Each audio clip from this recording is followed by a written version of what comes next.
Rule number one. Stand up straight. Hold your shoulders back. Wow. I mean, at first, this rule seems kind of like simple. Like, like, is he just talking about posture? Like, is that what he's talking about? Yeah. Like, well, okay. Yeah. I heard that a lot. Stand up and hold, shoulders back and, good posture. Yeah. And then, like, he gets into a little bit about the birds. Like, he talks about, like, that birdhouse that he built. And, like, I see your reaction there. It's like, I will never think of birds singing the same way again. Yeah. Dang, definitely. I mean, yeah, the story about he built the birdhouse and really birds' songs are like their war cries to stay away, don't mess around, or come over here and get some. It's like now in the mornings, like I like to go outside and I'll have a hummingbird feeder and have some bird feeders in front. I like to go outside and listen to the birds and sing. And now I'm like, who's trying to kill who? Like, I don't know what's going on. Something's bad. That story, right? The neighbor bird like flew over and or I mean, he had the radio, right? Yeah, he recorded with his tape recorder. He recorded the bird songs and he put it down, and then the bird like just started attacking the radio, dude, like destroy it. It's crazy. And then that same bird went to the neighbor's birdhouse and filled it with sticks and grass so no other bird could make a house in there. I'm like, damn, this bird is savage. Yeah, so again, like this book is like full of like that are that's great, And then I think he, and here he also talks about lobsters. I'm like, damn, dude, I never even knew so much about lobsters before I read this book. Oh, we got to know about the lobsters. I'm all about the lobsters. He's got that lobster. Oh, dang. I love the lobsters, man. That's the best part of the book. I like that hat, dude. He's popping on that. That's if you folks on the audio version, I've got a lobster hat on now. That's hilarious, dude. But yeah, I mean, like he starts talking about lobsters, and then you're like, oh yeah, and then like you realize, like, wait, he's not really talking about lobsters right now. He's talking about all kinds of things. It's a good story, though. I mean, like the study of lobsters and like. They're simple creatures by nature, but I think a big part of that story on the lobsters is he kind of uses that to kind of talk about like the social hierarchy of life. Yep. It's a good analogy because he prefaces it's something we can easily understand and we can detach from something as lobsters fighting for domain. And it's like, oh, this is not me, and you're not talking about me, and I don't feel offended or my ego's not bruised. Let's talk about lobsters. And then that's true. I mean, he was alluding to that too with the birds, right? Like how the bird went in there and filled the neighbor's birdhouse so that no other bird would come into his territory. Like, it's just a good segue into like that's how nature is. Like that's what nature is as creatures. That's what we do. Yeah, survival of the fittest. It's the strong. The strong survive. The strong-willed prevail, it's across the animal kingdom, even all down to the bottom of the lobsters. All the way down to the lobsters. But I also learned a lot about lobsters. I never knew like what they went through to survive. Like you see lobsters all the time in the store, in the tanks and everything looks hunky-dory, but just kind of lounging around having a good old time. Yeah, but I mean, you see their claws are kept like, buckled up and stuff like that. But like, you don't realize that like naturally they want to fight for territory and be the top lobster in that tank. And there's 100 of them. That's why they buckle up their claws so that they don't fight each other. They don't kill each other in the tank. Yeah. And then that's my favorite part in that whole thing was after he goes through the lobster story and then the lobster in this scenario, he goes through like every possibility. Like, sometimes they just excrete a little something and then the lobster digs out. Sometimes, they flex like a little. Yeah. And my favorite was two lobsters get into a conflict, right? Yeah. And then if it goes and goes and goes on and nothing stops them from fighting each other, the losing lobster, it says here, if a dominant lobster is badly defeated, his brain basically dissolves. And then it grows a new subordinate brain, one more appropriate to its new lowly position. Fuck. Could you imagine like you lost a fight to Mike Tyson and then you go home and your brain just melts and then reconfigures itself later?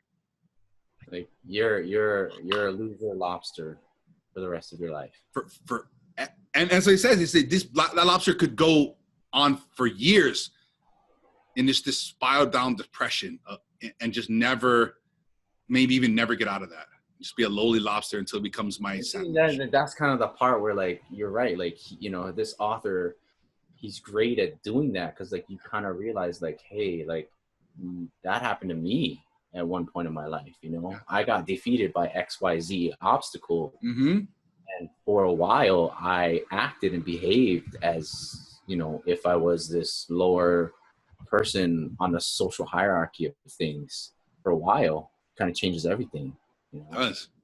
And then, like he says, when you get into that state, your serotonin levels go down. And I don't know, do you? Yeah, he again with the vocabulary, like he gets down into the, the physiological and anatomical components of what causes character changes. And then, it's great because lobsters are simple mechanisms. That's great, dude. I like it. But yeah, but he also talks about the opposite. If you're the winning lobster, boom, you win. You know what I mean? You get the best territory. You have the best house on the block. You get all the girls. Yep. Like, it's just, and that's kind of interesting that's kind of how life works. Not necessarily for lobsters, but just for things in general. The hierarchy you go up on the ladder, the more and things, I'm not going to say are better for you, but the more things you have access to. Right. And and it kind of preludes back to episode 13. It's like, so the winning lobster, you're going to be more confident. Your serotonin levels high. And guess what? You're going to have more luck. You're going to feel better. You're going to strut your stuff a little bit more. You're going to give yourself more opportunities when opportunities come up. Yeah. What was that saying? Like, luck is like, the more I have, the better, the better I get, the more I have. The harder I work, the more luck I get. It's just like, yeah. There's so many things to talk about that. People, I think in this book, there's like a little verse from, I think it was the Bible or something that says something along those lines as well. Like, the more I get, the more I will just continue to get. Yeah. And I like that too in his book. Like he uses not just the Bible, but he talks about many different types of religions. Like he's talking from many different types of, the godfathers of psychology, like Rogers and Freud and like all these people. Like he's talking about all these different perspectives on subjects, which makes just like a really, really good book, And in this rule, stand up straight with your shoulders back. Like, he's talking about position, right? But he's talking also about, the natural hierarchy of life, things that people do. Mm-hmm. And it's like, you kind of have to, it's not only posture, it's just how you carry yourself in general, not just physically, but mentally, and the aura, right? The energy that comes off your body, like how the world perceives you and portrays you, like you're sitting there looking at this person and you can kind of guess like where they are at the hierarchy of life. Yeah. Even, I have the thought too, when I look at people and I'm like, I could dominate you just by looking at you.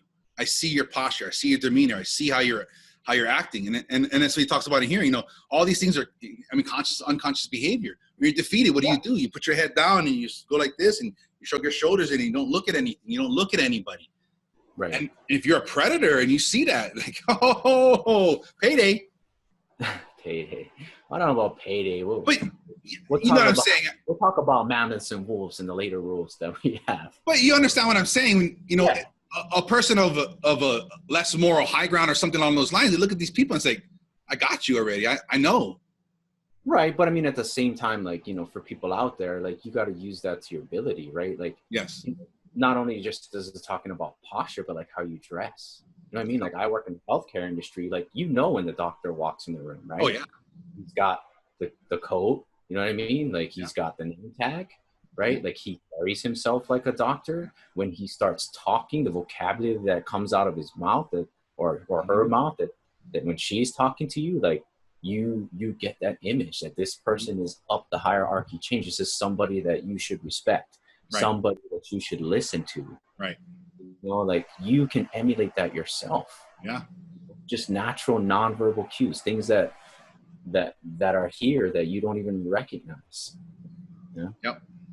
Exactly. And even you know, even with that, even you can take even like the dress and the look out of it. Once these people walk in a room, you can see that commanding presence and that speech and that stuff that comes out of somebody that's got that level of, you know, either education or that social status or whatever, that upper tier of the social hierarchy. You can just feel that when they walk in the room, no matter what's really kind of happening.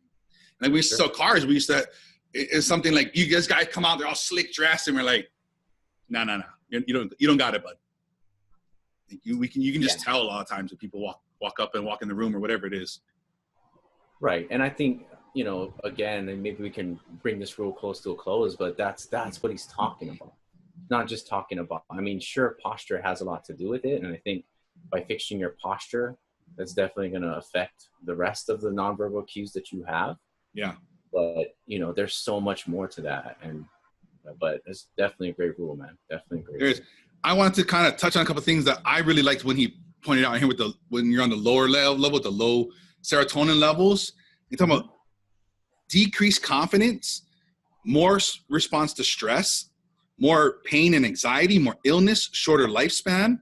And then the converse with the higher serotonin levels, less illness, misery, death, and even factors of absolute income and all these types of things like that. It's just unbelievable how such a seemingly small thing. I mean, and then that's what kind of I wanted to kind of let people know there's this drill I heard of. It's really cool.